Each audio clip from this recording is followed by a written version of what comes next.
En Aragón Radio, El Quinto Humor. Perdido sin quererlo los papeles que me diste antes de ayer. Padres, madres, abuelos, el niño tiene tos, fiebre o un chichón como una pelota de fútbol. Y la pregunta del millón es, ¿vamos a urgencias o nos quedamos en casa? ¿Se puede hacer algo desde casa? Sí. Para contestar a todo eso, hoy traemos a... Carmen Ruiz de la Cuesta.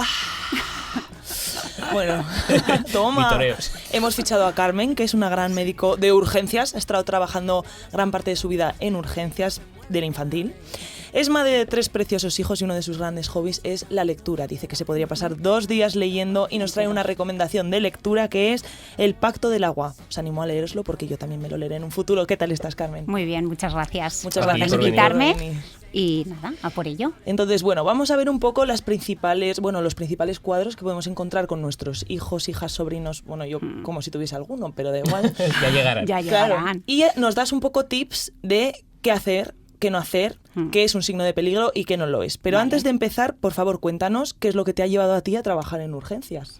Pues realmente ha sido circunstancial. Yo sí que es cierto que cuando acabé la residencia me preparé fundamentalmente para la urgencia, pero los primeros contratos que coges siempre son de guardias. Y entonces eran guardias, contratos reguleros que nadie quería, y eso me permitió trabajar durante muchísimo tiempo, primero en la urgencia con esos contratos y luego ya elegir yo la urgencia. Siempre, que es lo que siempre me te ha gusta. gustado el barro. Me ha gustado el barro siempre. Se le Es coge que, cariño. Engancha. Engancha. Engancha muchísimo la urgencia, sí. Bueno, ves desde tonterías, banalidades, hasta, claro, cuadros súper graves que tienes que actuar muy rápido y eso descarga tu adrenalina y engancha muchísimo, sí. La verdad es que la urgencia es muy bonita, ¿eh? Es la pediatría en esencia, yo creo. ¿Y tiene alguna diferencia la urgencia pediátrica, que por supuesto supongo que sí, respecto a la adulta? Sí, muchísimo. La urgencia de adultos, bueno, yo es que como trabajé muchos años en el rollo Villanova, estábamos codo con codo, la urgencia de adultos y la pediátrica. Y la pediátrica es epidémica, absolutamente. O sea, tenemos, pues eso, ahora estamos en plena epidemia de gripe y vemos 200 y pico críos. Ellos se mantienen como en estándares muy altos todo el tiempo y esa es fundamentalmente la máxima diferencia. Aparte de que ellos tienen muchísimos críticos porque tienen pacientes muy crónicos, pacientes de edad pues muy avanzada, y nosotros son niños sanos generalmente, que sí, te puede venir pues los vitales que tenemos pues todos los días, pero muchos menos, sí. ¿Hay mucha frecuencia de cuadro grave? Tenemos menos de un 1%, menos mal, de pacientes muy graves. Y bueno, claro, como tenemos menos, tenemos que prepararnos mucho más para que cuando estemos ahí en un paciente crítico hagamos todo perfecto.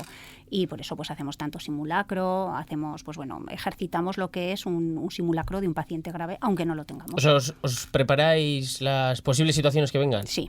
Siempre. Y a los residentes les enseñamos situaciones críticas que luego, claro, cuando viene un crítico, ellos tienen que llevarlo a cabo y tienen que desarrollar el cuadro y lo solucionan de maravilla. Pero al ser tan poco, ¿no? Conviene estar preparado. Es que el paciente pediátrico es un paciente sano de base. Bueno, cada vez tenemos más niños crónicos y eso es lo que yo veo de diferencia de cuando yo empecé la urgencia hace 20 años de ahora, que los niños crónicos están sobreviviendo mucho más tiempo. Entonces, claro, esos pacientes crónicos también tienen situaciones vitales más agudas, aparte de todas las agudas que pueden venir, convulsiones, pues niños que tienen crisis asmáticas graves, dificultades respiratorias, pacientes neurológicos, tráficos, ahogados, que últimamente pues vemos más. Todas estas situaciones vitales son menores que las del infartado, el paciente adulto. Entonces, claro, nosotros toda la patología cardíaca, si alguna cosa pues muy puntual, esa nos la quitamos, que son los principales vitales de los adultos. ¿Y cómo está la cosa ahora, Carmen? ¿Vamos demasiado a urgencias? A ver, sí que vamos, sí. Pero en infantil siempre. Sí. En general, yo creo, ¿no? Pero hay un dato que es muy llamativo. En el 2008 es el último pico de incidencia, o de que nosotros, pues bueno, la mayor población pediátrica llega hasta el 2008 y luego ya todo es en descenso. Nosotros este año pasado lo hemos cerrado con 53.000, 54.000 urgencias.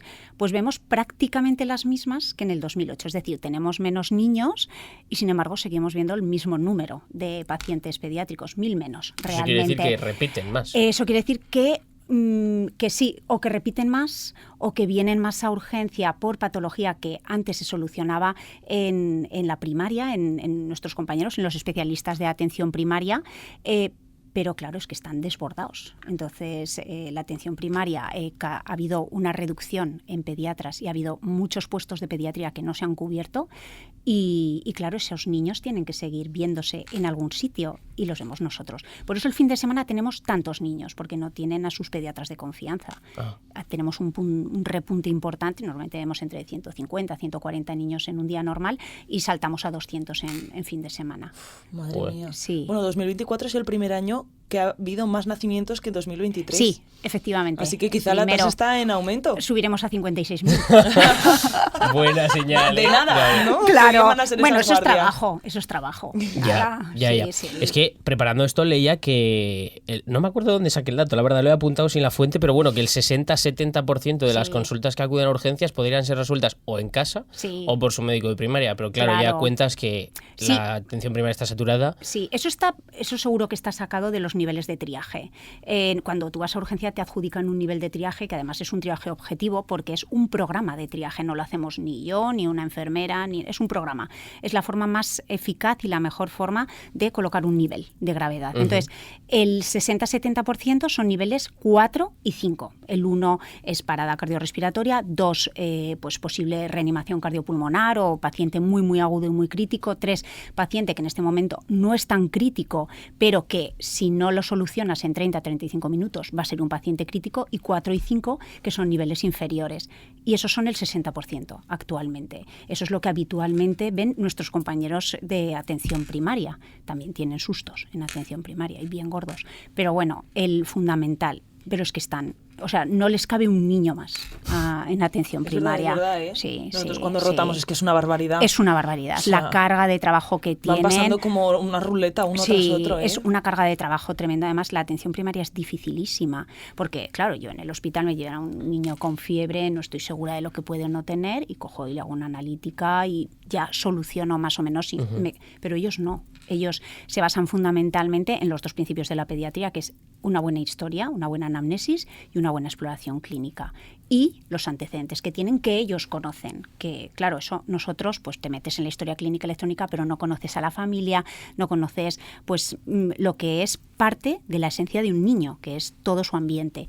Y ellos sí, y es que están hasta arriba, bueno, son eficaces, trabajan a tope. Yo trabajé en atención primaria y te ves 40, 50 críos, pum, pum, pum, pum, pum, pum, uno tras otro. Ya. Sí. Carmen, si te parece, para responder a la pregunta de cuándo es realmente necesario, habíamos pensado en desgranar un poquito pues las causas más frecuentes de ir a urgencias. Algunas yo creo que le vendrán a cualquiera a la cabeza, como fiebre o pues tengo náuseas y vómitos, ¿qué hago? Entonces, si te parece, bueno, vamos desgranando tema por tema y hasta donde lleguemos, y así esos niveles 4 y 5, a ver si podemos haceros que bajen un poquito. Padres, madres, abuelos, abuelas, estad atentos. Atentos. Eso, coged apunte y sacad la libreta. Todo, porque es verdad que atención primaria hace una educación increíble. Entonces, te vienen ya con muchas cosas sabidas. Tú a veces les das unos puntos determinados de qué hacer en un momento de urgencia, sobre todo a los pobres abuelos. Los padres, muchos se lo saben todos, pero se agobian tal, pero bueno, sí, se lo saben. Pero vamos a repasar. Venga, vamos. Empezamos allá por la fiebre de sábado noche. Así es. La fiebre, sí. La fiebre es la principal causa, es decir, tú te metes en todas las estadísticas, fiebre, pediatría, fiebre. O sea, es como un binomio. La fiebre es un síntoma. Y eso se lo intentamos decir a todos los padres porque no es la enfermedad en sí. La fiebre es simplemente la reacción que tiene el organismo ante un proceso infeccioso, ya sea vírico o bacteriano.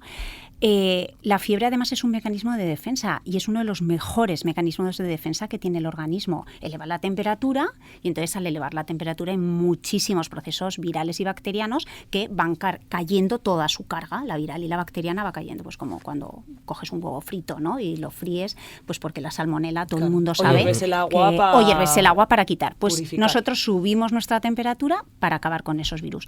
Por eso somos tan pesados en pediatría que no se dé el antitérmico hasta que llega a 38, porque es un mecanismo de defensa del organismo. El 90% de los procesos febriles en pediatría son virales. Se autolimitan. ¿90? El 90 y un poquito más. El 90 de las causas de fiebre. Entonces se autolimitan producen fiebre muy elevada muchas veces porque los procesos febriles virales producen fiebre muy alta y tenemos que dejar a nuestro sistema inmune que se ponga en contacto porque son niños pequeños y que actúe como tiene que actuar. A partir de 38 mandamos los antitérmicos, que son paracetamol, ibuprofeno generalmente, pero sobre todo es para mejorar el confort del bebé, porque a partir de 38 pues están con cefalea, o sea, les duele la cabeza, se encuentran peor y entonces así mejora el estado general. Y también nos gusta que vengan con el antitérmico dado. Nosotros nos creemos la temperatura. O sea, si te viene un papá y te dice, no, es que no le traigo con el antitérmico porque es para que lo vean. No, perdón. O sea, pobrecito mío, que igual tiene que esperar 1 hora y media en la sala. Ya, y está el pobre espera, ahí, y está el pobre hecho una patata. Hombre, con sea, que vaya temperaturas chutado. altas. Sí. Preferimos porque además tú así ves al nene como está realmente entre los periodos de fiebre, que es cuando tienes que evaluar a un niño. Y simplemente, bueno, también nos ayuda muchísimo cuando la temperatura es muy alta, las medidas físicas de toda la vida, pues un bañito templadito a la temperatura habitual, las medidas físicas de los paños frescos, etcétera. Pero no es una enfermedad, es un síntoma. Entonces, cuando los papás te dicen, no, yo necesito un antibiótico para bajar la fiebre. No. Es que el antibiótico va a curar un proceso solo bacteriano, o sea, solo ese 6, 7, 8% que resta. Tú tienes que darle un antitérmico, que encima da la casualidad de que tienen un poder relativo. Si tú tienes el niño a 40, te va a bajar 1 grado, 1,5 grados la temperatura, con lo cual va a seguir teniendo 38, 38,5 de fiebre. Dejarlo sin fiebre es difícil cuando tienen temperaturas muy altas, pero son procesos que se suelen autosolucionar en 2-3 días. Es que me encanta la palabra autolimitado. Sí. Que además viene mucho en pediatría, medicina, ¿no? sí, Y en pediatría también. Claro. Y que es un proceso que sin hacer nada se solucionaría en 3 días. Sí.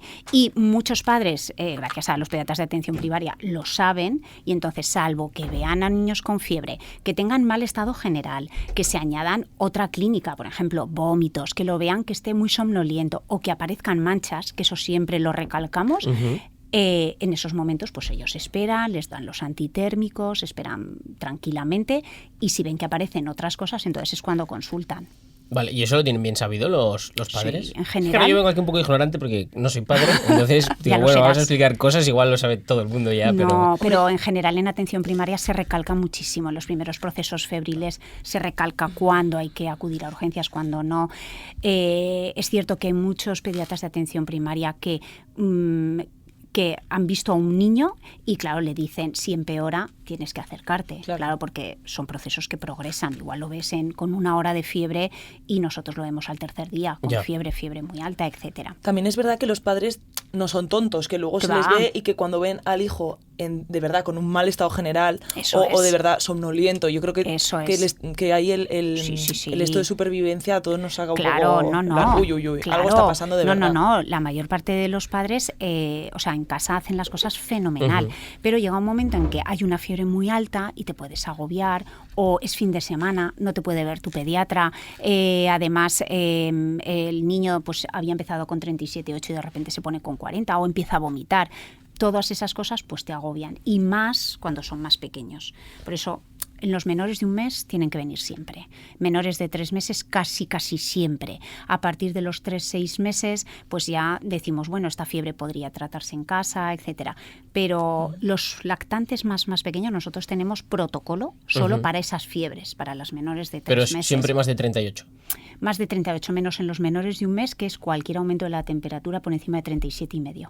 Vale, Sí. Vale. Sí. ¿Y en qué momento están? Porque bueno, 38 en casa, le doy el antitérmico. Sí. ¿En qué momento me tengo que preocupar yo realmente? Decir, sí que sí o sí tengo que llevarle a urgencias. Cuando aparece otra clínica acompañante Sí, que que has no comentado. estaba, Ajá. pues vómitos, unas diarreas que no paran, lo ves muy somnoliento, manchitas, o por ejemplo se pone con 40,5, o sea, una fiebre descontrolada. Hay que verlo. Vale. Hay que verlo, aunque solamente sea pues para tranquilizar, para decir tranquilos, vamos a ver qué está pasando.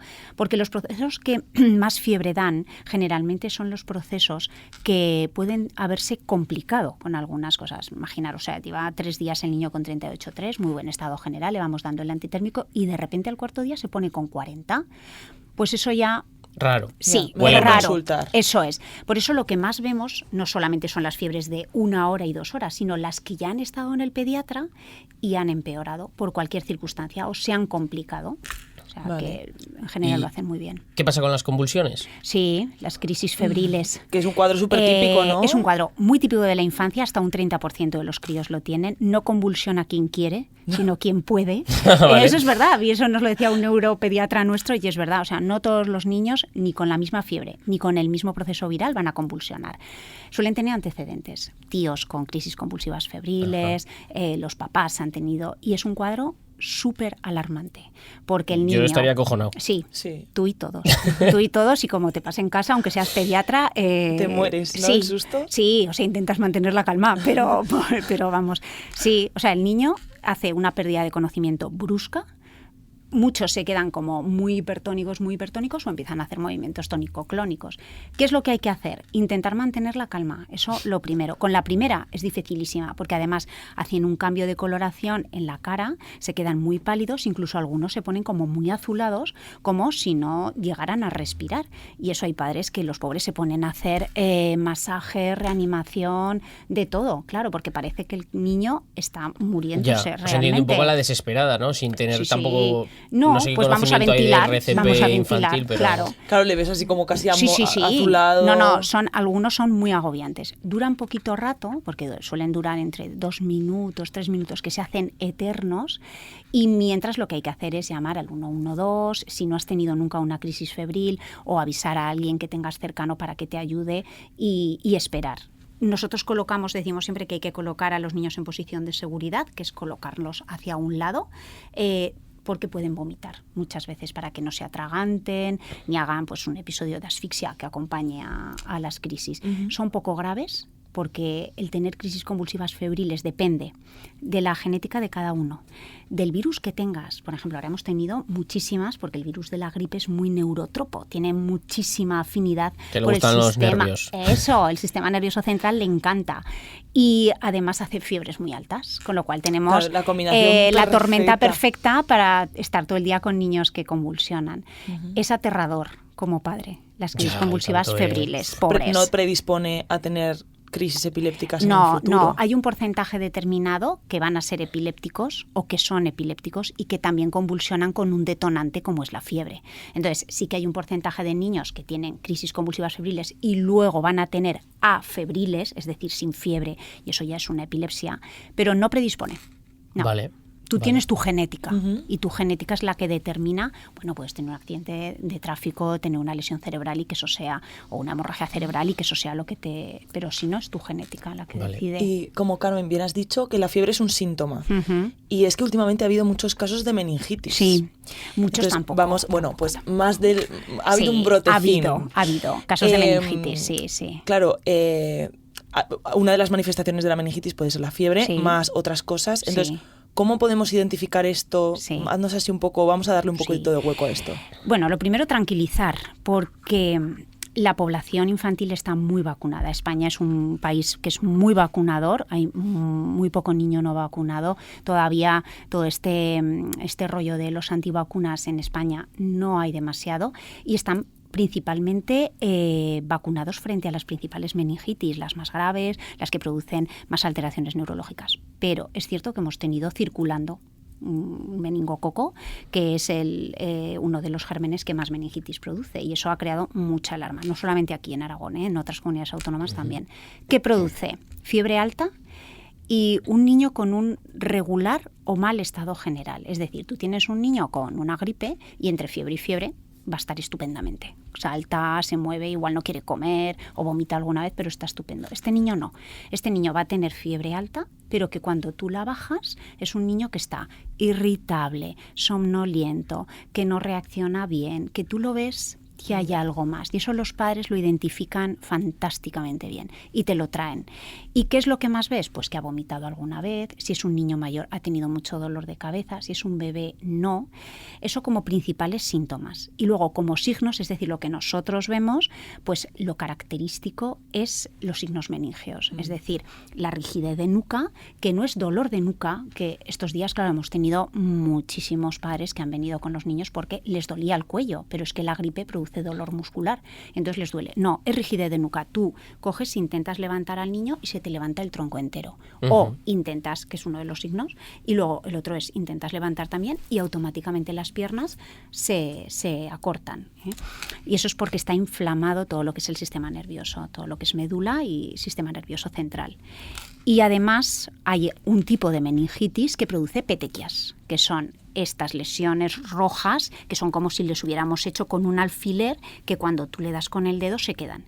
Y no son unas petequias pequeñas, no, son petequiones, que decimos nosotros, son petequias más grandes que las que puede producir cualquier proceso viral o bacteriano que tú puedas solucionar.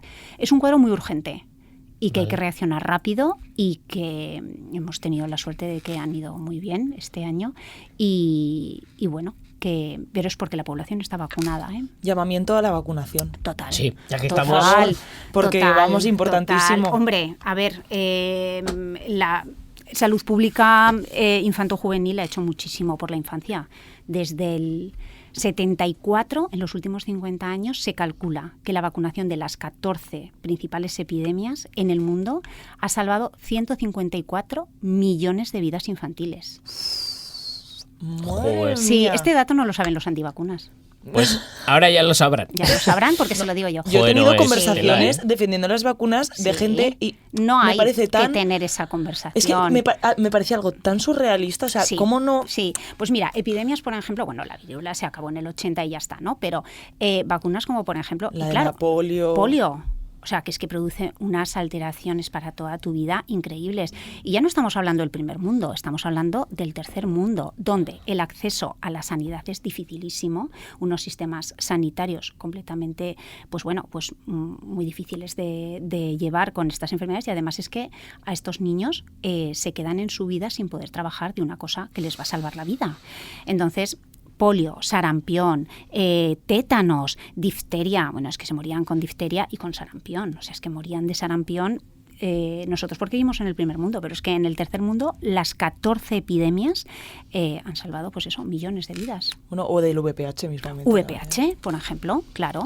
Sí, los antivacunas yo creo que se agarran a algunas estrategias que no tienen ninguna base científica, y luego, claro, a los que no somos antivacunas nos cuesta mucho refutar esas, pero los datos están ahí, o sea, y frente a los datos, pues ya está. Un día traemos a un provacunas y un antivacunas y Venga. hacemos un debate aquí Yo a ver me- quién gana. Sí, pero hay gente que está más preparada en vacunas que yo, que les darían, vamos. No, nos Pero salió haremos de... tantas buscaremos. cosas para que se lancen a la Sí, cabeza. sí, Claro, sí. no. Que nada que Sin pinche, por no, favor. nosotros no Sin somos violencia. antiviolencia. No hay que llevar eso. Carmen, si te parece, pasamos a otro bloque. ¿Quieres añadir algo más de la fiebre? Nos quedamos con no. más de 38, que no Sí. bajan unos días, Sí. se aparece con otra mezcla de síntomas Eso. como vómitos o... Lo ven mal o es Eso un es. bebé muy pequeño, O un bebé muy hay pequeño. que venir siempre. Vale, pues vamos a pasar a un tema que me interesa mucho por ser profesional en ello, y es que yo de pequeño mochaba día sí, día también. O sea, ¿Ah, estaba sí? lleno de chichones, te lo prometo. Sí, traumatismo Entonces- encefálico,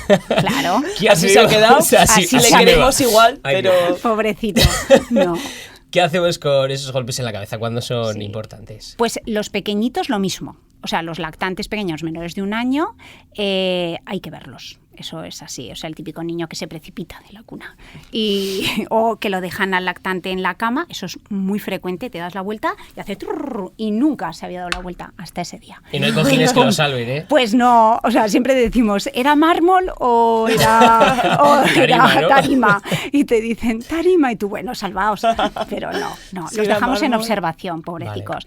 ¿Por qué? Pues porque pueden vomitar. Hay traumatismos craneoencefálicos que, aunque sean de bajo impacto, que decimos, porque están los de alto impacto o de alta energía y los de baja energía. Los de alta energía sabemos todos cuáles son: un precipitado de un piso alto o de bueno, a partir de 2 metros se considera un precipitado importante. Vale. Luego ¿Da igual la edad? Porque claro, no es lo mismo caerse de 2 metros siendo un No, bebé que no, un claro. adolescente. Será proporcional. Menores de un mes prácticamente es un escáner, un traumatismo Vale. craneoencefálico, sí. Ya no hacemos radiografías, que esto muchos papás vienen pidiéndote, oiga, ¿y no le va a hacer ninguna prueba? No. ¿Y por qué? Pues porque tú puedes tener una fractura craneal, que al fin y al cabo es una fractura como la de cualquier otro elemento en el cuerpo, pero no tener ninguna lesión interna. Y sin embargo puedes tener una lesión interna Claro. a nivel cerebral porque has tenido una rotura de algún vaso o porque tienes un impacto muy fuerte y entonces haces un golpe contra golpe y sin embargo no tienes ninguna fractura. Entonces las radiografías lo único que hacen es radiar y encima nos radian todo lo que es cristalino y demás que no nos interesa para nada. Y no dan tanta información, entonces. No dan tanta información, nos dan Vale. una información muy pequeña. Nosotros los exploramos, hacemos una historia clínica electrónica, una historia clínica desde donde se han caído, tal, y les dejamos unas 4 o 6 horas en observación para ver cómo están. Y siempre les preguntamos lo mismo. ¿Está como es él habitualmente? Porque nosotros en urgencias no conocemos al niño. ¿Es él? Pues no lo veo bien, lo veo muy lento. Vale, vamos a dar un poquito más de rato.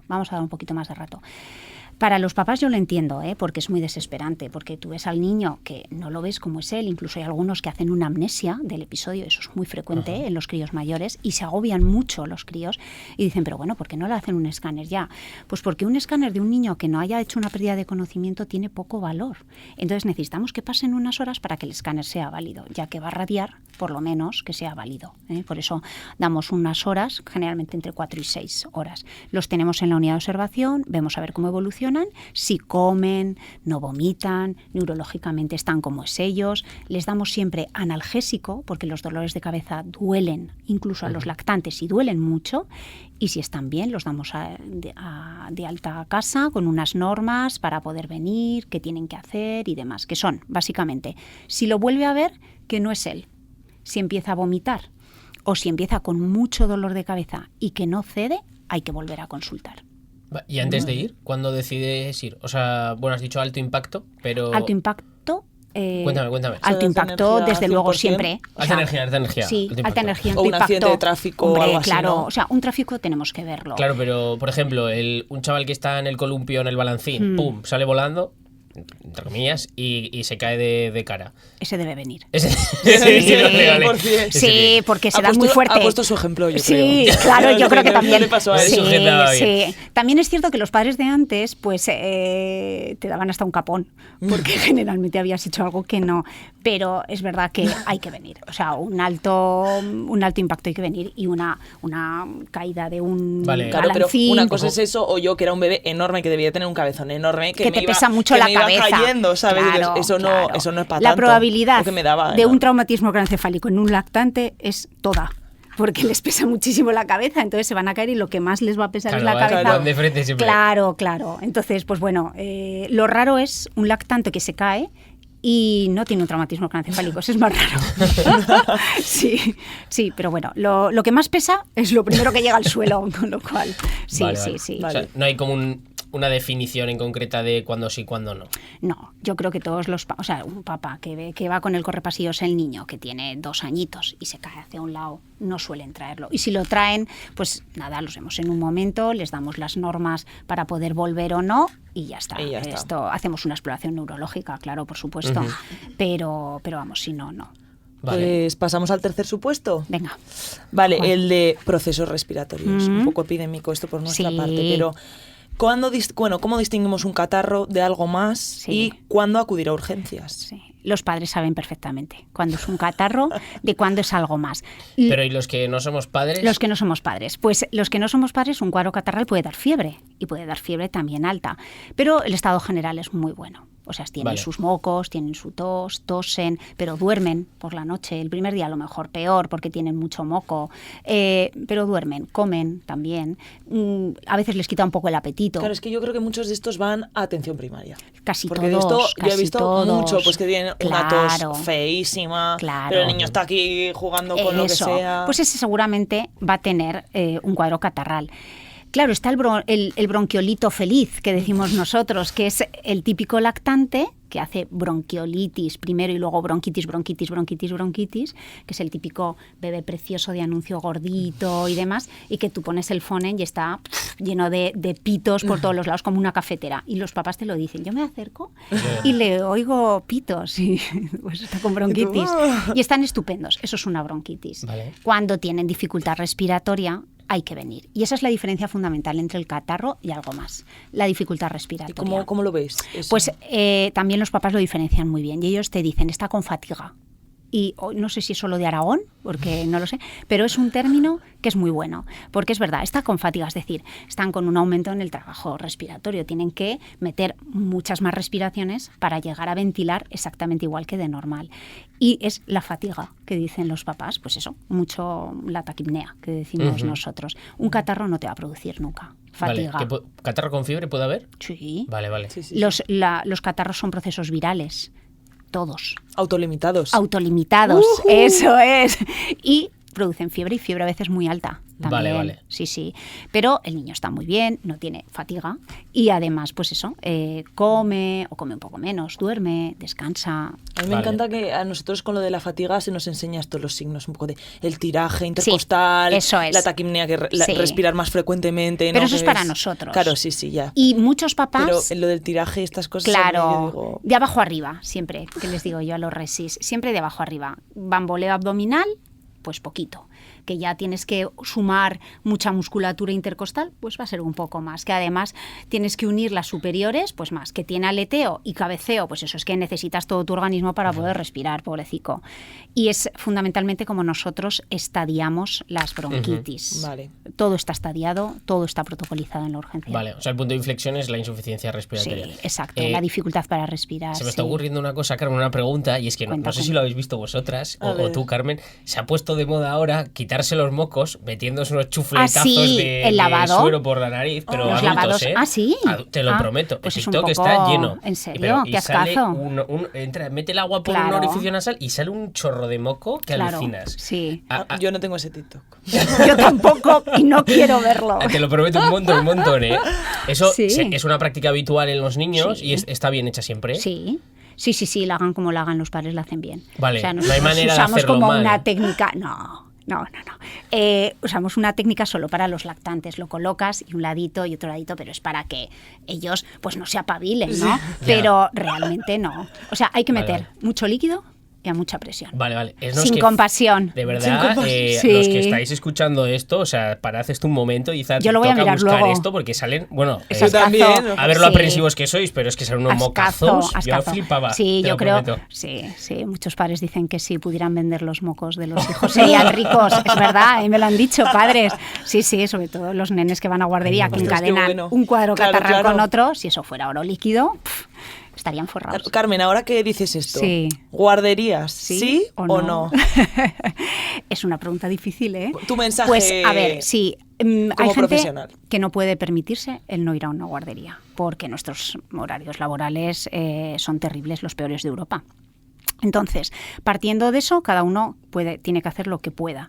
Y luego, en menores de 1 año, nosotros preferimos, si se puede, que no vayan, porque su sistema inmunitario es débil y pueden estar en contacto con procesos infecciosos graves, neumonías, pues eso, bronquitis de repetición, bronquiolitis, pero cada uno tiene que hacerlo un poco lo que pueda. A partir del año, pues pueden ir perfectamente. Sí, Que también sí. es una forma de entrenar al sistema inmune, el compartir Sí, espacio con bueno, más niños. claro. Lo que pasa que es cierto que los niños que no van a la guardería siguen yendo al parque, siguen relacionándose con sus hermanos, con sus primos, no están en una burbuja. Es decir, su sistema inmune se va a activar. Vale, Sí. o sea, en cuanto a nivel inmunológico no hay diferencia entre No. la guardería. No. Hay poca diferencia. Es más, no hay ningún estudio que te diga que por llevar a la guardería vas a desarrollar un sistema inmune muchísimo Un mejor. superhumano. No, para nada, claro. Adquieren unas habilidades y pues están malitos muchos días, claro.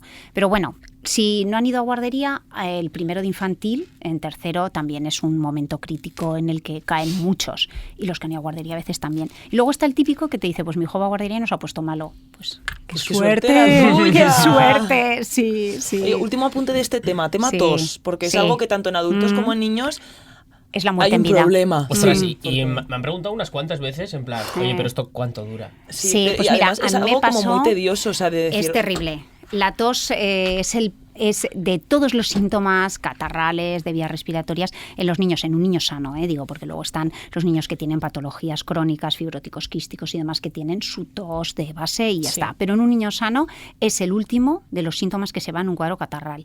Claro, se van cogiendo uno tras otro. con lo cual la tos no se va. Empiezan con tos en septiembre y la acaban en junio, julio, cuando se van de vacaciones a la playa. Y la tos, hay toses muy características en pediatría, ¿eh? La tos pertusoide, la tos de la tosferina es súper característica con un gallo final. Tuvimos una epidemia de tosferina hace 2-3 años, que fue tremenda.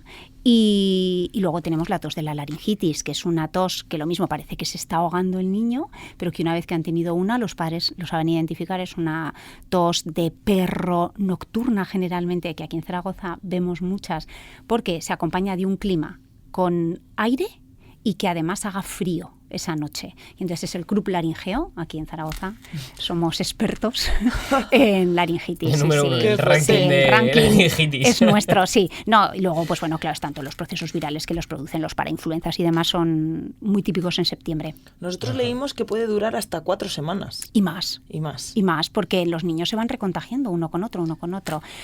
La tos tiene muchísimos mecanismos. Está el mecanismo bronquial, el mecanismo de vía aérea superior, el mecanismo de toda la rinitis que producen los niños, y además está el del sistema nervioso central.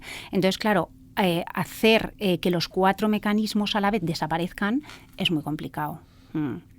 Pero en bueno. verdad es que tampoco es un síntoma que va a ningún lado. O sea, sí es que más la molestia, ¿no? Sí. Es muy molesto porque se te taladra en la cabeza la tos. Sí que es un síntoma muy importante con las laringitis o pues eso, pues con... Pero cuando con adquiere ciertas características Cuando en tiene particular. ciertas características, eso es, sí. Pero si no, pues bueno, es un síntoma de un cuadro catarral generalmente. Vale, pues... Venga. Pasamos he intentado hacer la de perro, pero no. No, Sí, no. a mí me sale muy bien. Bueno, me sale muy bien. pasamos Lo digo mucho. a gastroenteritis y vómitos, si te parece, Sí. que ya comentabas algo bueno con la fiebre y con los golpes en la cabeza también y todo eso. ¿Cuándo nos preocupamos por una gastroenteritis? Sí. Los bebés pequeños tienen que venir siempre porque los vómitos es un síntoma en pediatría de cualquier cosa. Es un síntoma de fiebre, vómitos. Además, pues cualquier niño se pone malo con cualquier cosa y el vómito es muy poco definitorio. Pero los procesos gastrointestinales se caracterizan porque no es un vómito, son muchos vómitos repetidos. Y los niños se deshidratan, claro. Entonces, ¿cuándo tienen que venir? Pues cuando ves que no logras que tome el líquido adecuado. Si no para de vomitar y está un par de horas y además, pues bueno, está muy tiradito el niño, tienes que venir. Eso está claro. Si se acompaña de diarreas, pues aún más, porque las diarreas deshidratan mucho más que los vómitos. El volumen que pierdes en una diarrea generalmente es como 3 veces el que produces en un vómito. Y entonces se deshidratan mucho más los niños por diarreas que por vómitos. De ahí las vacunas, que muchas vacunas han evitado todos estos procesos gastrointestinales que producían diarreas brutales y que se morían antes. Los niños menores de 3 meses, muchos se morían por las alteraciones en el agua, por diarreas, etcétera. Entonces, pues bueno, fundamentalmente hay que venir cuando ves que no puede ingerir suficiente cantidad de líquido y cuando está perdiendo demasiado. Se ponen ojerosos, lloran sin lágrima, la boca se queda muy sequita. Yo siempre les digo a los papás, tú metes el dedo y si no te rasposa la lengua, entonces tienes que venir. Porque el pliegue, que es otro de los signos del Gorelick, que es lo que nosotros evaluamos, es mucho más tardío. Para llegar a pliegue tiene que haber una deshidratación mínimo de un 3-6%. Pero la boca, el que no lloren con lágrima, el que estén muy ojerosos, eso es muy frecuente. Y luego ya están todos los demás, la frecuencia cardíaca, que no haya hecho pis, que también lo preguntamos siempre. ¿Ha hecho pis el nene? Pues no, y no ha hecho pis. Pues... ¿Y pueden los padres probar a darle de Sí. beber en casa? Ellos ya lo saben. Tienen que intentar siempre, o sea, vomita el nene, esperan 10-15 minutos aproximadamente, más 15 que 10, y hay que intentar darles, si no tienen diarrea, se puede dar cualquier líquido azucarado habitual, pues un poquito de agua con azúcar, leche que toman muchas veces los niños, o pueden probar con sueros de rehidratación oral, que realmente es lo mejor. Pero si tienen diarreas ya, hay que olvidarse de todo lo demás y hay que ir a sueros de rehidratación. Vale, o sea, con los vómitos valdría cualquier cosa, con las diarreas Cualquier no. líquido azucarado, porque los niños tienen muy poquita reserva de glucosa y entonces hacen hipoglucemias asociadas a los vómitos, porque no entra azúcar, no son capaces de hacer una reserva hepática y entonces hacen hipoglucemias que alteran mucho el estado general. Las hipoglucemias alteran muchísimo. O sea, el problema en las bien. En los vómitos. En los vómitos y las diarreas no es un poco el cuadro en sí, excepto en niños muy pequeños, pero no es Sí. el cuadro en sí, sino el problema de la deshidratación. Claro, porque las gastroenteritis son procesos virales y se autolimitan también. Claro. Con lo cual, claro, no tratamos casi ningún proceso gastrointestinal, salvo que hayas hecho un coprocultivo, se alargue mucho y veamos que es un proceso bacteriano de los que tienes que tratar. Pero la mayor parte de las veces es que no hacemos coprocultivos. Tiene que pasar una semana o 10 días con unas diarreas continuas para tener que hacer un coprocultivo. Vale, un coprocultivo es un cultivo de Cultivo caca. de las cacas, eso es. Por si cultivo acaso. de las cacas. Y Eso.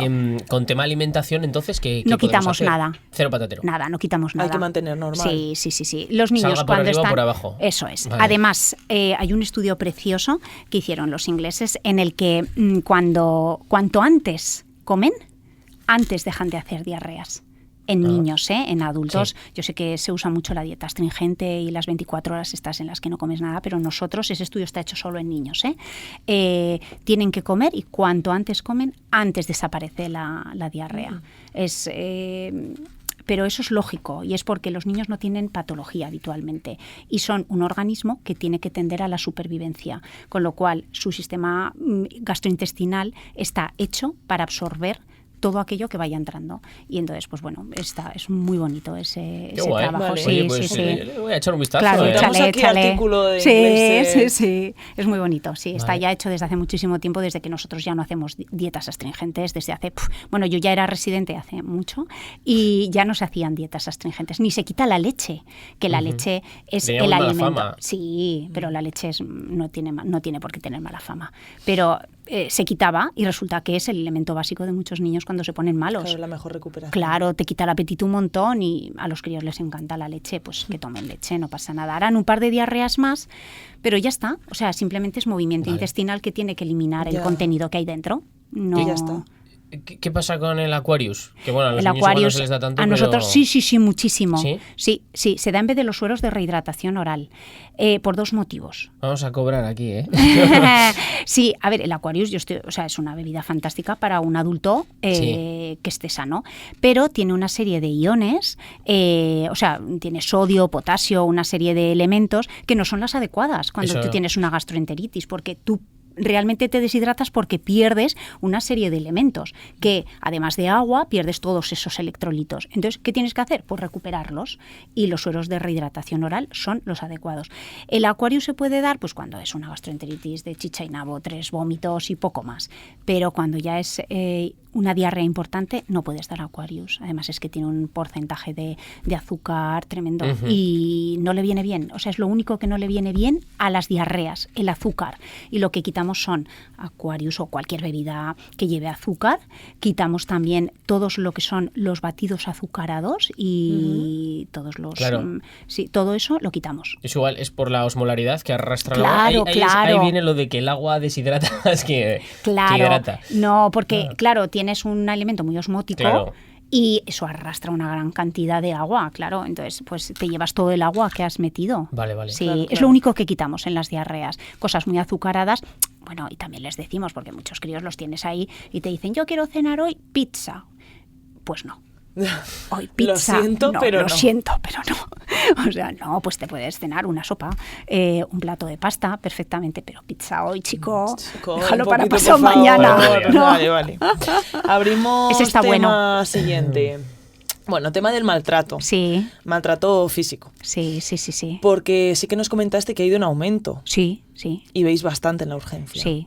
Entonces, además, a partir del caso de Anabel Pantoja, Pobre, sí, ha habido a saber qué ha bastante... pasado, claro. Sí. Entonces, vamos a hablar un poco de diferentes cuadros que se pueden encontrar. Sí. Y, por ejemplo, vamos a empezar con Anabel Pantoja, que es el de el niño zarandeado. Eso es, sí. Bueno, no sabemos lo que ha pasado, Bueno, lo primero, perdón. claro. Pero sí que es verdad que el niño zarandeado tuvimos como una especie como de mini epidemia hace como en el 21, yo creo que fue 21-22. Y eso nos llevó a poner un QRS en la maternidad, en todas las habitaciones, en las que, además de las explicaciones habituales que se dan para un bebé recién nacido a los padres, hay un apartado muy importante que es el niño zarandeado. ¿Qué es? Bueno, pues es el no agitar a un bebé. Eso es algo que cuando estamos así en un momento normal, pues decir, pero bueno, ¿cómo pueden agitar a un bebé?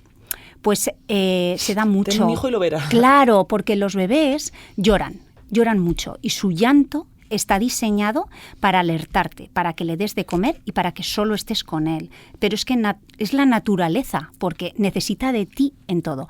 Entonces, claro, padres que trabajan, padres muy sobrepasados, etcétera, pues pueden agitar al niño en un momento de estrés. Pues eso no se puede hacer. ¿Por qué? Pues porque el cerebro del niño es muy frágil.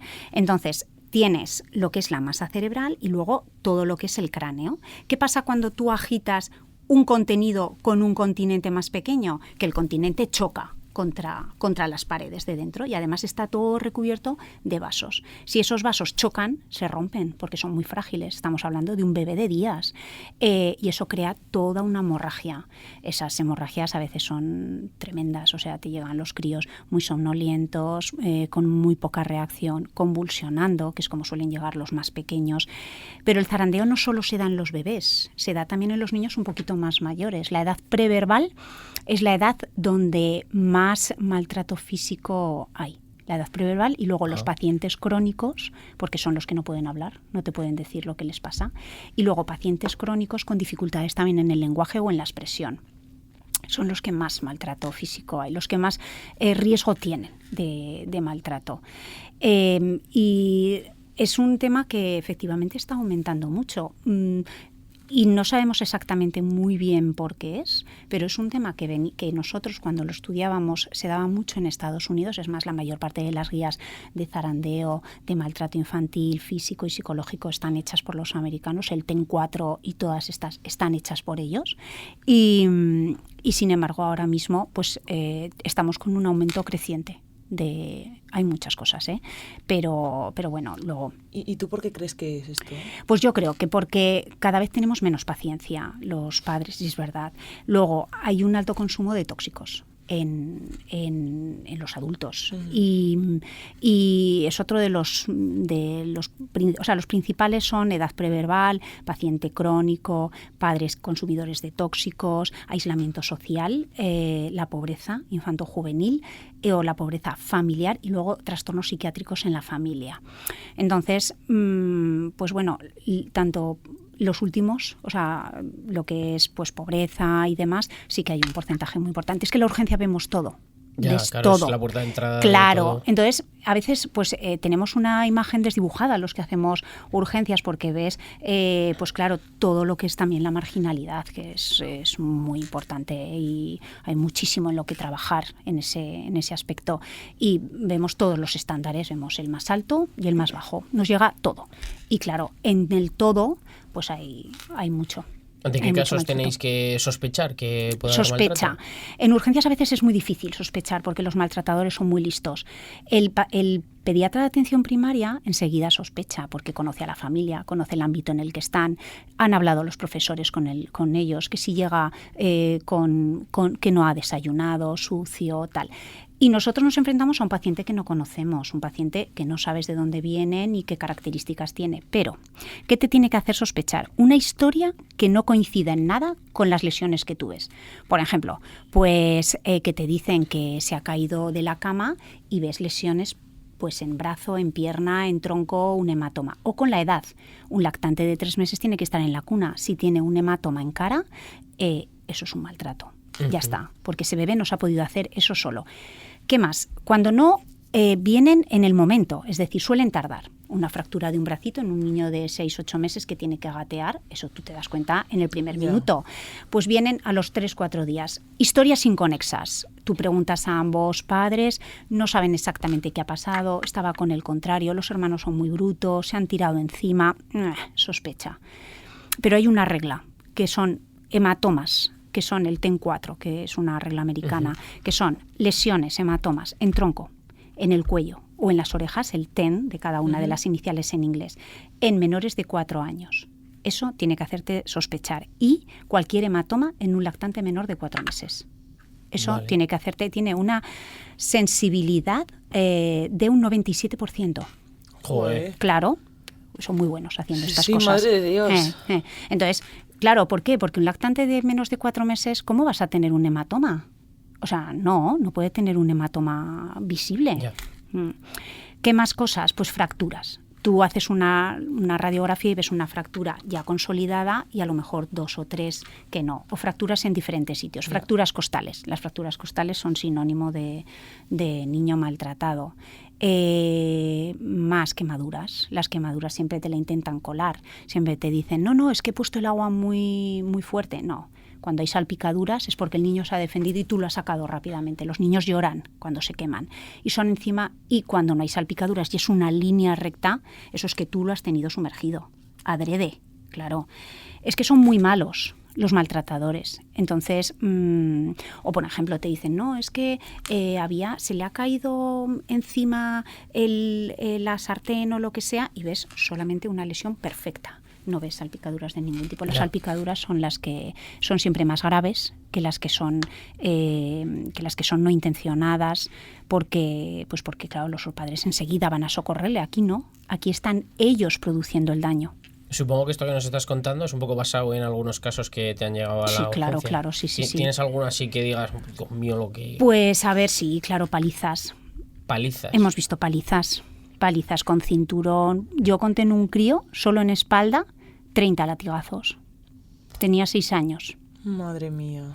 ¿Y cómo viene el chaval a la urgencia? Pues muchas veces los traen los maestros. O sea, nosotros tenemos, los últimos nos los han traído los maestros. Ellos son los que conocen a los niños muchísimo. Estos no van a los pediatras. Claro, el pediatra en cuanto lo desnude va a ver una lesión de forma, que decimos nosotros. Las quemaduras son cigarrillo, plancha y plancha del pelo. O sea, son 3 lesiones que las sabes identificar. El cinturón o una barra lo sabes identificar. Eso no es un golpe que se haya caído contra algo, eso es una lesión. O la digitopresión, ¿no?, de los niños. Son lesiones identificables porque tienen una forma determinada. Y eso, claro, los forenses se lo saben perfecto. O las lesiones de cuello. Las lesiones de cuello, las de ahorcamiento, las suelen hacer los viernes para que el lunes cuando llegue ya no se le note tanto la lesión. Pero es muy fácil porque las lesiones de ahorcamiento el niño intenta defenderse. Entonces, claro, tiene varias lesiones, no solamente tiene una. Ajá. Entonces, bueno, al final se les acaba pillando. ¿Y los niños un poco más mayores cómo suelen llegar a la... Sí, a la urgencia, pues muchas veces te vienen porque te los traen asuntos sociales para explorar, porque ha habido un incidente muy importante y demás. Pero la verdad es que son niños. Generalmente el maltrato está en el ámbito familiar o muy cercano y es que es su figura de amor, es su figura de autoridad, es su figura. Crecen con ello estos niños. Por eso es muy difícil que de padres maltratadores no haya hijos maltratadores, claro, es muy difícil. Es lo que han vivido, es su forma de amar, y salir de ese rol, que encima es un rol de, pues bueno, muchas veces de un ambiente social difícil y demás, pues bueno, es complicado, es complicado. A los que nos estáis escuchando en directo, lo vamos a dejar por aquí con este testimonio que nos está contando Carmen. Nos vamos a quedar un ratito más con ella, así que si queréis seguir con nosotros, pues ya sabéis dónde encontrarnos. Y si te parece, Carmen, cerramos un poquito el tema del niño zarandeando y todo este tema que ha dado paso al maltrato. Y hay una cosa que me gustaría comentar antes de cerrar el maltrato, y es un síndrome que siempre me ha despertado mucha curiosidad, que es el Munchausen por poderes. También ¿Nos hemos puedes explicar tenido un poquito lo que es para la gente? Yo creo que yo no lo conocía, por lo menos hasta que no lo estudié en la carrera. Pues el Munchausen por poderes se suele dar en mujeres, fundamentalmente. Son madres.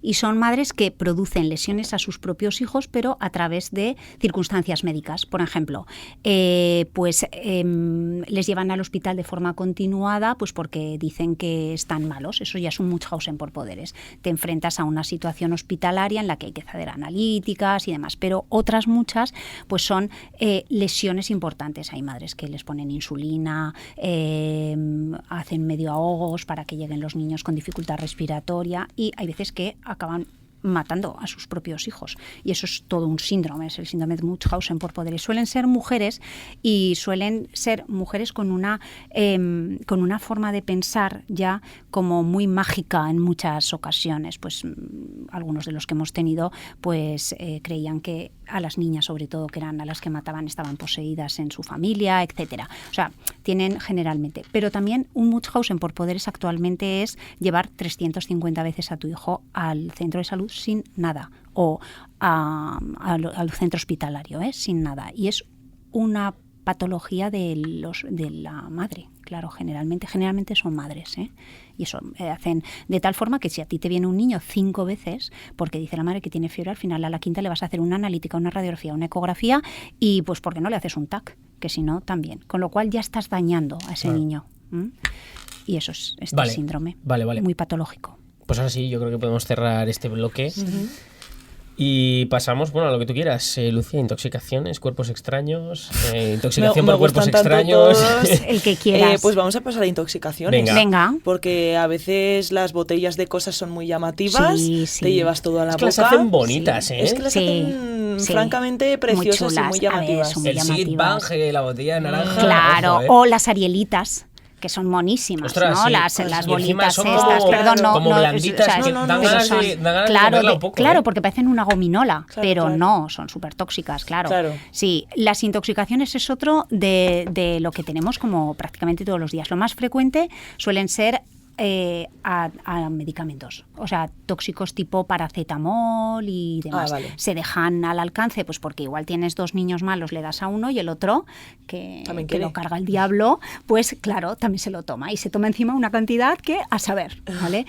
Luego tenemos, las intoxicaciones voluntarias, por supuesto, que últimamente hay muchísimas, que ya se puede hablar un post entero.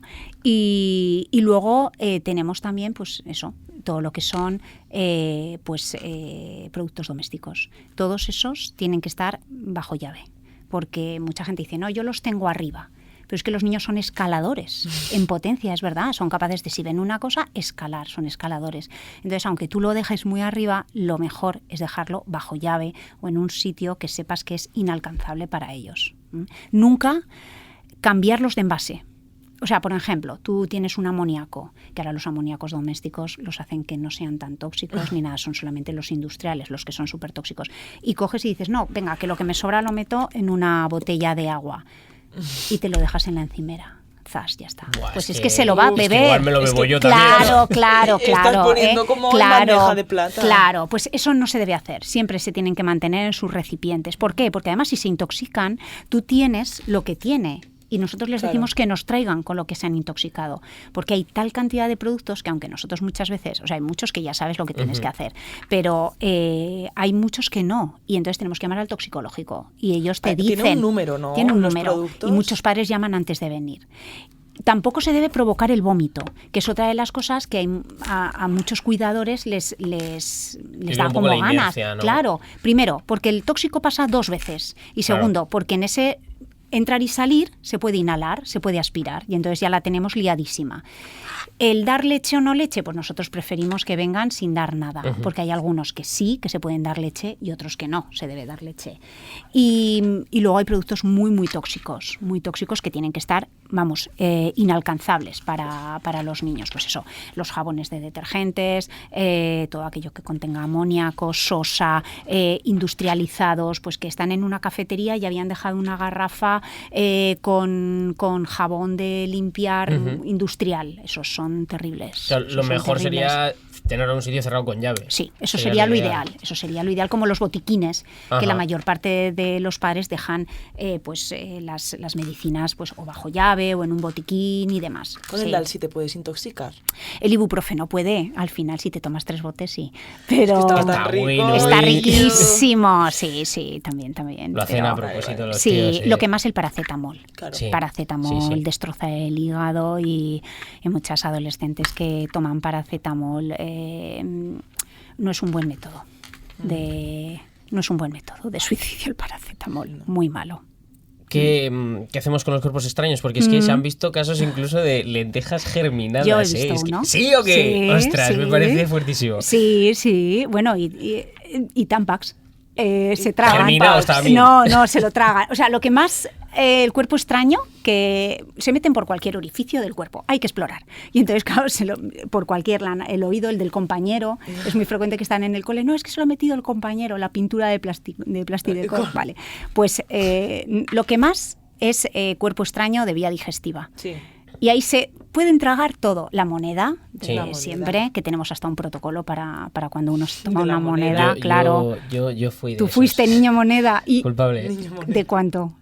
Ostras, no me acuerdo, creo que era de €1. Oh. €1, creo. Bueno, me Una buena recuerdo. moneda. Me la intentaron sacar con una sonda o un balón, me pusieron por la Porque garganta. se te quedó alto. Aquí, justo. Claro. En Buah. la garganta. Y yo, Esos son tosiendo. súper. Mi padre, con su mejor de las intenciones, Dando intentó golpe. sacármelo con los dedos. Ah, En plan, a claro. ver si la pescaba. Sí. Eso no Spoiler, se debe hacer. No funcionó. No se debe hacer, es No más. funcionó, pero bueno, que yo creo que eso que decíamos de pues hacer que vomite, pues es la inercia un poco, Claro. ¿no? Y entonces fui a urgencias, estuve ahí babeando como una hora. Pues estaba impactado, Con una batea, sí, pobrecico. no salía. Y al final Claro. me dijeron, te vamos a meter una sonda por la nariz, hinchamos un balón y al desinflarlo de golpe, con la fuerza, ¡pa!, sale la moneda. Si no Ya. sale, te tenemos que operar. Y yo digo, tú, hostia, ¡hostia! que salga la moneda, por favor. Y salió la moneda. Pues Con ya el no lo balón ese salió. hacemos, ya no lo hacemos. ¿Lo de la sonda por la nariz? No, porque cuando se impactan, directamente se hace una endoscopia y se quita. Ah, Sí. pues no sé. Sí. Esos son cuerpos impactados que se quedan en el esófago. Tenemos 2 tubos, la tráquea y el esófago, y entonces cuando los niños se tragan algo, puede ir por cualquiera de los dos. Entonces pueden quedarse en tráquea y entonces haces una aspiración de cuerpo extraño. Y ahí tienen que también entrar a quitar con fibro. Y cuando se queda impactado, el pollo, por ejemplo, mira qué curioso, porque la moneda no se suele impactar, Pues, Tienes un esófago impactante. No me digas. De hecho, claro, yo entiendo que se quedaría como vertical, porque Se horizontal quedaría, igual no, me taparía. se quedaría transversal. Pero yo podía respirar un poco, ¿eh? Porque estaba en Pero claro. esófago. No en bueno, tráquea. claro. Pero, ojo, vaya mal rato. Tengo Sí. una radiografía chulísima, Claro. se ve mi cara con el cuello y un redondelito perfecto, ¿eh? Eso es, sí. Además siempre parece una pedazo moneda, porque claro, Claro. los rayos aumentan. Y luego muchas veces son de 5 céntimos. Yo Generalmente no estará se la paga elimina casi. un porcentaje altísimo. Les hacemos buscar por las cacas luego a los papás los Hombre. días Por si posteriores, acaso. porque hay que saber que el cuerpo extraño ha salido. ¿Qué es lo más Claro. raro que has visto que se haya metido un Yo niño un por algún- Tampax. ¿Pero por dónde? Se lo tragó sin aplicador. Y luego luego lo cagó. Pues es celulosa. Se hinchó. No lo sabemos, pero Absorbió pasó y cuando le hicieron una gastro y le pusieron un poquito de papilla de bario para que se dibujara, y sí que había como unos restos en estómago como de celulosa. Pasó bien. Bueno, Pasó bien, niño. mejor que mi moneda. Pero se tragan de todo, de todo. O sea, bueno, piezas de otros juguetes de hermanos, todas las del mundo y más. Por eso son tan peligrosas las piezas. No es que te las tragues, que al fin y al cabo te puedes impactar, como te pasó a ti, pero sigues respirando. Claro. Pero es que una de las urgencias vitalísimas, es la obstrucción de vía aérea superior por cuerpo extraño, que eso nos aterra a todos, porque es un momento súper agónico en el que dejan de respirar absolutamente y no tienes más que medios como hacer una RCP ya si ha perdido el conocimiento, o hacer los típicos golpes. Nunca meter la mano, solo si ves el cuerpo extraño. Si ves el cuerpo extraño en boca, entonces en forma de gancho lo tienes que retirar. Si no, no, porque puede que esté a punto de irse a vía digestiva y tú coges y lo metes y lo impactas en vía respiratoria y aún lo Claro. impactas más. Nada, yo ahí te confío en que lo veías esto. Claro que sí que lo Contigo, de veía, verdad, sí lo veía. veía. Sí, el jamón se ve Que- ahí y no puedes sacarlo. Y en cualquier caso hay que ir a urgencias a que te retiren el cuerpo extraño. Si ha pasado a estómago, por ejemplo, lo tienes muy claro, no hace falta. A ver, depende. Yo estoy segura de que los niños se tragan cosas que los padres no se enteran. Es verdad. Pero si has visto moneda, tienes que ir.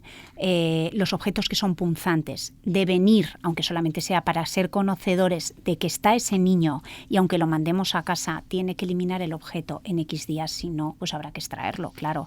Y hay que ver qué recorrido está haciendo el objeto punzante. Objetos muy grandes que pueden no pasar el píloro también. El píloro es la salida En la del salida estómago al intestino, delgado. eso que claro tiene Una valvulita que hay por ahí. eso tiene un diámetro determinado y muchas veces yo una vez vi un pasador de pelo abierto Ahí de va. una niña, ¿En serio? se lo tragó abierto además y ese pasó. estupendamente, sí, sí. Se tragan a veces alfileres, imperdibles, cosas que son punzantes, eso hay que ir. Siempre. Vale. Sí, sí, sí. Vale, Pero lo vale. que más monedas se tragan. Ya, Gustan, me imagino. nos A mí gustan. también me gustaría. Soy una rata, Ay. me la tragaría lo que hacía. Claro. Antes de que me la quites, me la como. Me la Hombre. tomo. Papel se comen también. esas cosas. Te iba a decir, Carmen, tenemos muchos temas de los que queremos hablar. La verdad es que nos podrían dar para otro episodio totalmente Sí, la entero. pediatriada.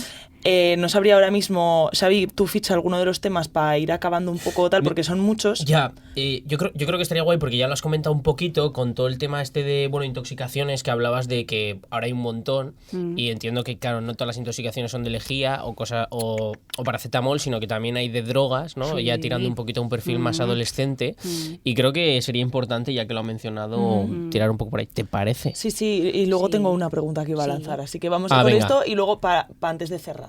Vale. Así que eso, tema drogadicciones, Sí. consumo, especialmente en adolescentes, Sí. que además la edad de consumo ha disminuido. O sea, ahora se La consume edad, antes. eso es, sí. La edad de consumo ha disminuido de tal forma que ahora, bueno, o sea, hay un estudio que es el del Ministerio de Infancia y Adolescencia, que todos los años, bueno, cada 2 realmente, hacen un estudio por los institutos. Es un estudio, claro, que al hacerlo en todos los institutos, pues son encuestas que se hacen anónimas y son muy reales.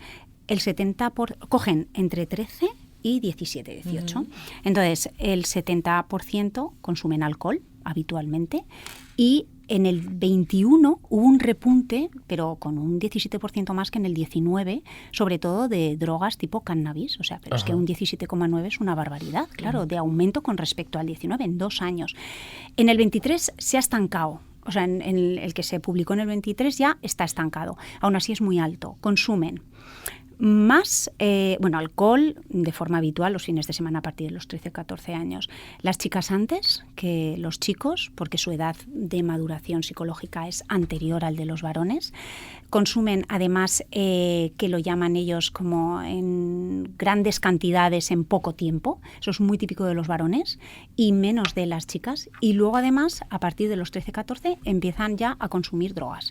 Hacen o un consumo único, que el más frecuente es cannabis y demás, o ahora se ha puesto muy de moda el farming, que es una no, el farming. ¿De fármacos? De fármacos, Ah, vale. más Digo, drogas. los chavales yendo a la Farming. granja de repente y digo, No, qué no, majos. es fármaco más droga. Entonces, vale. lo que hacen es que usan su droga y es altamente, es de una adicción increíble. Usan la droga que usan y además potencian los efectos con un fármaco, el que sea, el que ellos usan benzodiazepinas, fentanilo, el que tengan.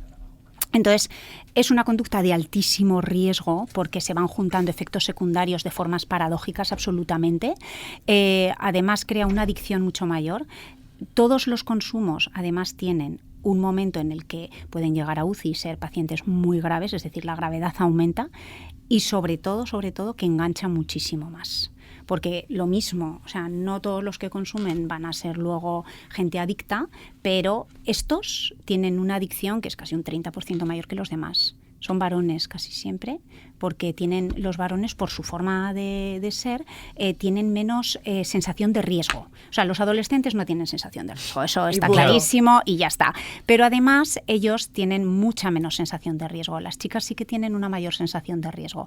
Y no solamente es el consumo, es todas las actividades que hay alrededor de ese consumo que son de alto Claro, de riesgo riesgo también. potencial. Cogen un coche y se la pegan, una moto y se la pegan, porque, bueno, luego las conductas sexuales que mantienen durante el tiempo que están son de altísimo riesgo, pues porque no usan pues preservativo, o sea, etcétera. Entonces son de altísimo riesgo y luego además usan mucha agresividad en esas conductas sexuales. Eso está en los estudios que hacen. Qué fuerte. Sí, sí. Y eso se ha como puesto un poco de moda ahora y lo estamos viendo. Pero es que no acabo de entender, o sea, cuando dices droga, hablas de pastillas, de... Yo hablo de todo, o sea, drogas. Metes alcohol, sí, cannabis. Alcohol y cannabis son las que más. ¿Y a eso le añades un paracetamolcito, un ibuprofeno? No. ¿Qué le Son añades? psicotrópicos. Ah, rollo Fármacos, benzodiazepinas, claro, vale, vale. benzodiazepinas, fentanilos, etcétera. Sí, ¿Y eso sí. está en auge en España también? O sea, me suena como alguna moda más igual americana, ¿no? Que con No, el pues aquí fentanilo y también. eso. ¿Sí? Aquí, sí, aquí lo tenemos. Sí, No, aquí ni lo ni tenemos. lo había oído, Sí, ni lo había oído. Guau. lo consumes. Es que no es que- No yo me he consumo. enterado, no, yo he descubierto drogas por los críos que nos vienen. Porque, claro, nosotros sí que controlamos, los de adultos controlan muchísimo, pero claro, nosotros hemos redescubierto drogas Ujú. que ha bajado heroína, por ejemplo. Esa ha bajado. Pero, o sea, un niño de 14 años, por ejemplo, os viene con que se ha tomado un diazepam y... Yo que sé, una botella de vodka. Y un fentanilo, sí, Sí. y una botella de vodka también, sí. Es más, nosotros cuando hay alcohol siempre hacemos tóxicos y en un porcentaje alto acertamos. Claro. O Muy a una mano, cría ¿no? que Está te llega, eso. una cría que te llega por la mañana, que no se encuentra bien, que avisan del instituto, no me Ay. encuentro bien, está como muy mareada, pues que se ha echado su Tóxicos. porrito a primera hora de la mañana. Tóxicos. Es que no siento que esté tan a mano en España. Pues está muy a mano. Los opiáceos Mira, y las yo di benzodiazepinas. una sesión de esto porque una vez nos llegó un crío fatal y lo único que le salieron fue cannabis en orina y decíamos cannabis, pero ¿cómo puede estar tan mal? Este crío llegó prácticamente en coma y era porque había ingerido cannabis. Claro, la ingesta de cannabis es Sí. mucho... Como el cogollo se lo come.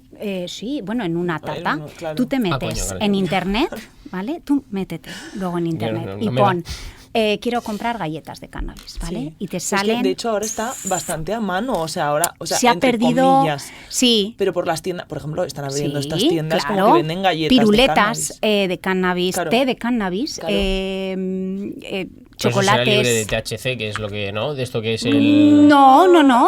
Yo creo que tiene No. como menos cantidad Claro, de la... da lo mismo, Vale, pero vale. te coloca una barbaridad. Claro, pero ¿eh? tómate Y tienes, 8 y- Claro, pues mira, una Joder, estoy galleta, flipando. este chaval se había tomado una galleta y le dejó en coma. Este crío acabó en la UCI. Claro, un crío Ya, de ya, ya. 14 años. ¿Que cuánto puede pesar este chaval? Pues 45 kilos, 50. Claro, Ya. es que te los tumba, Ya, puede ya, ser ya. muy peligroso, claro.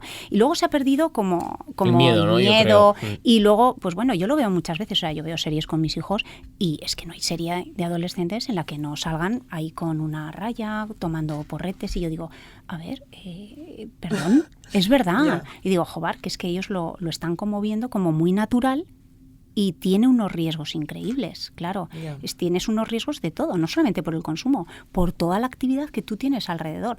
El consumo de alcohol dice que aumenta un 20% la posibilidad de consumir otros tóxicos. Claro, pues porque como inhibe la voluntad un poquito y estás en pleno subidón y tal, pues si te ofrecen algo, lo vas a consumir.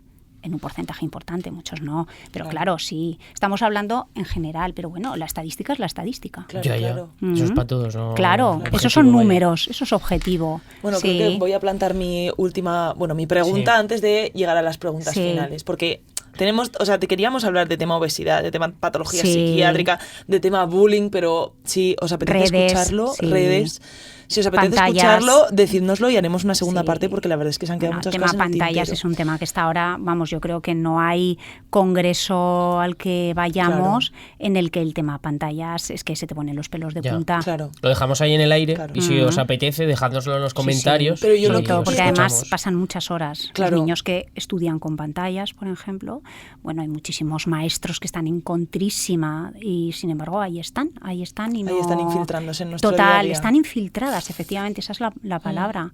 Sí, pero Lánzalo, bueno, que lánzalo. está, Sí, iba a decir, está estoy disminuyendo aquí. el coeficiente intelectual, que es que Eso no es muy una fuerte. tontería. Nos estamos volviendo tontos. No, yo creo que no, que esto tiene remedio, por supuesto, pero bueno, hay que poner mucho de nuestra parte, sí.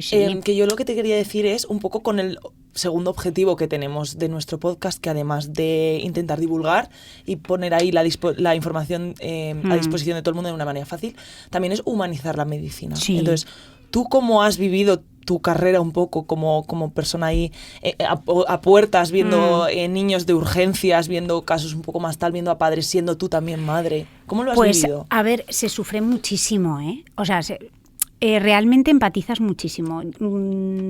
Creo que he sido madre casi todo mi tiempo de pediatra y a mí me duele, desde hacerle una analítica a un crío y ver cómo llora, y yo creo que a casi todos los pediatras, yo creo que los que habéis pasado por la pediatría habéis visto que es que el nene, o sea, el bebé, te implica mucho emocionalmente.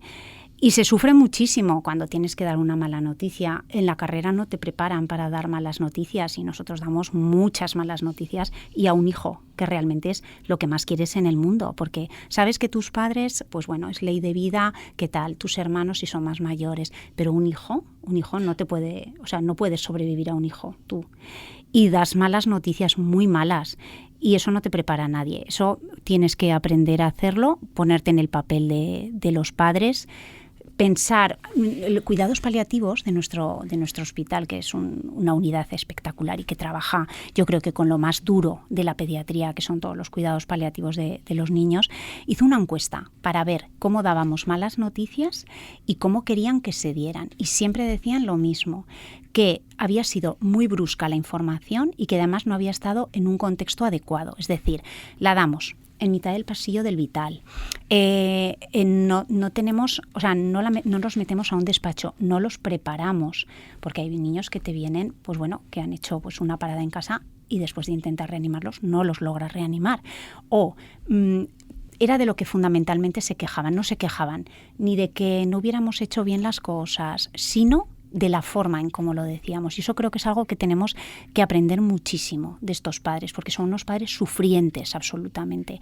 Y es algo que nosotros siempre intentamos mejorar, cómo dar la información, cómo no ser bruscos dándola, cómo prepararlos para lo que vamos a decirle, que al final lo tienes que decir, cómo no adelantarnos a la información. Pues si tienes que hablar a unos padres de que ha hecho un debut de una leucemia, por ejemplo, un niño, bueno, pues hay que no adelantarse. Ellos te van a pedir información, pero tú tienes que tener la suficiente calma como para saber que no puedes darle porcentajes al principio, porque estás en urgencias, no tienes una forma todavía de saber qué tipo de leucemia es, qué porcentaje, porque ellos siempre quieren saberlo, siempre. Yeah. O un tumor cerebral, o sea, son cosas que tú das la primera malísima noticia. Y a mí ha habido padres que me han dicho a posteriori, me acuerdo de ti porque vinimos con mi hijo y tú fuiste la que me diste la peor noticia de mi vida.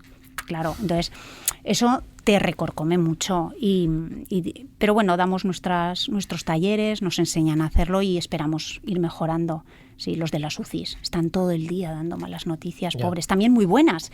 Y esas siempre dejamos un halo ahí de esperanza, pero no puedes mentir, las familias es algo que no puedes hacer. Yo sé, claro, Carmen, que nos toca ser un poco la entereza, ¿no?, en estas circunstancias. Pero a veces yo he llegado a llorar, eso con te iba a unos decir. padres. ¿Ha habido algún momento que hayas dicho, yo esto no lo puedo gestionar? Sí, una reanimación muy larga, por ejemplo, y que no logres sacar al bebé y que tengas que decir a los padres que ha fallecido. O sea, es que cuesta mucho decirlo, porque las enfermedades no sabes muchas veces cómo van a evolucionar, y sí que puedes tener una enfermedad inicial y saber tú que el pronóstico es terrible, pero cuando ya ha finalizado todo y ya has puesto todo de tu parte y te has entregado, porque el equipo de verdad que es que se entrega al 200%, y no dejas ni un resquicio nunca de posibilidad de que salga, y decirle a unos padres que no has podido, eso es durísimo, eso no te prepara a nadie. Eso, pues bueno, lo acabas haciendo tú y vives con ello, Pero bueno, ya está ahí, es parte de nuestro trabajo y yo creo que es eso, que es lo que tenemos que mejorar, porque es lo que nos piden los padres de estos pacientes. O sea que... Bueno, creo que esto es la manera perfecta de hacer un poco cerrar el capítulo. Y esto es la medicina también. Totalmente, claro. Totalmente. Bueno, Carmen, pues tenemos 2 preguntas finales que ofrecerte. Así que voy a hacer yo la primera, que no tenemos el cuentavidas, pero... Está ahí, ¿cómo que no? El dado. ¡Oh! Ay, ¿qué es esto? Qué sorpresa. Toma, venga, Carmen, tíralo. Va a tocar un número, te vamos a hacer una pregunta para nada preparada, ¿vale?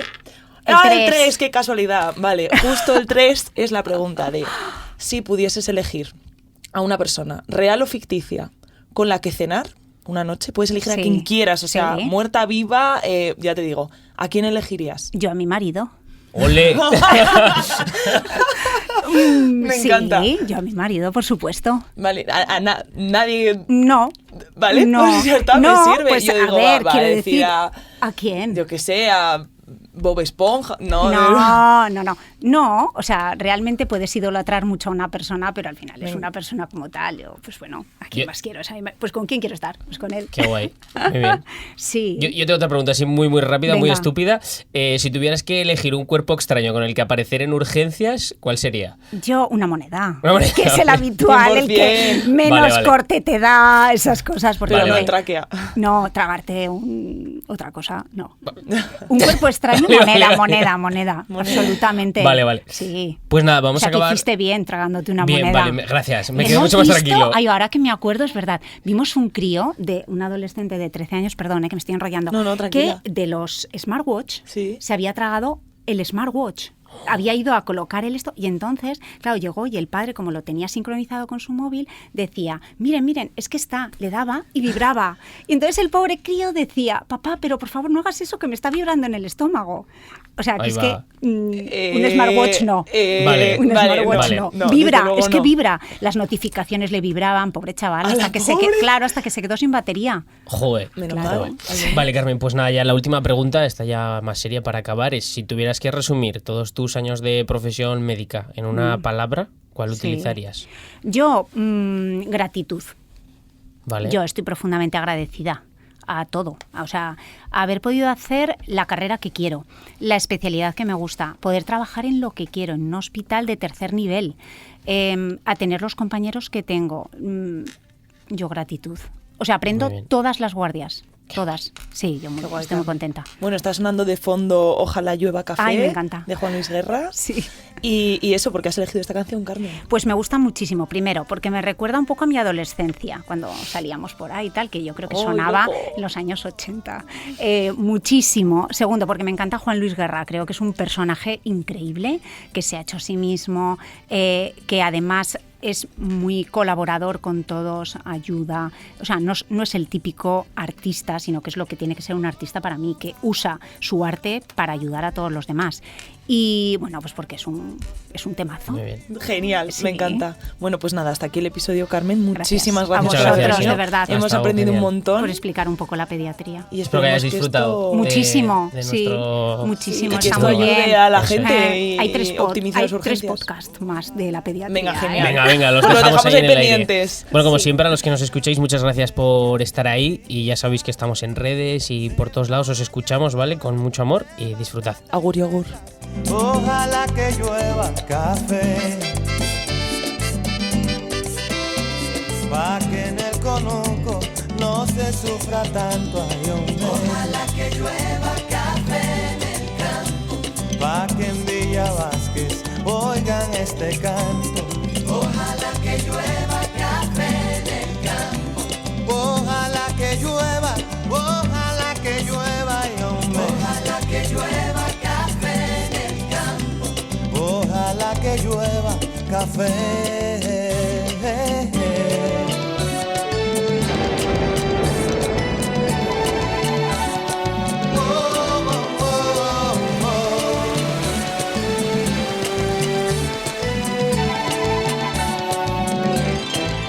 Ojalá que llueva café en el campo, sembrar un alto cerro de trigo y mapuey, baja por la colina de arroz trañado y continúa el arado con tu querer. Ojalá el otoño en vez de hojas secas vista mi cosecha y pistizales. Sembra una llanura de batata y fresas, ojalá que llueva café, pa' que en el conuco no se sufra tanto. Ojalá que llueva café en el campo, pa' que en los montones oigan este canto. Ojalá que llueva café en el campo, ojalá que llueva, ay, hombre. Ojalá que llueva café en el campo, ojalá que llueva café, pa' que todos los niños canten en el campo. Ojalá que llueva café en el campo, pa' que en la romana oigan este canto.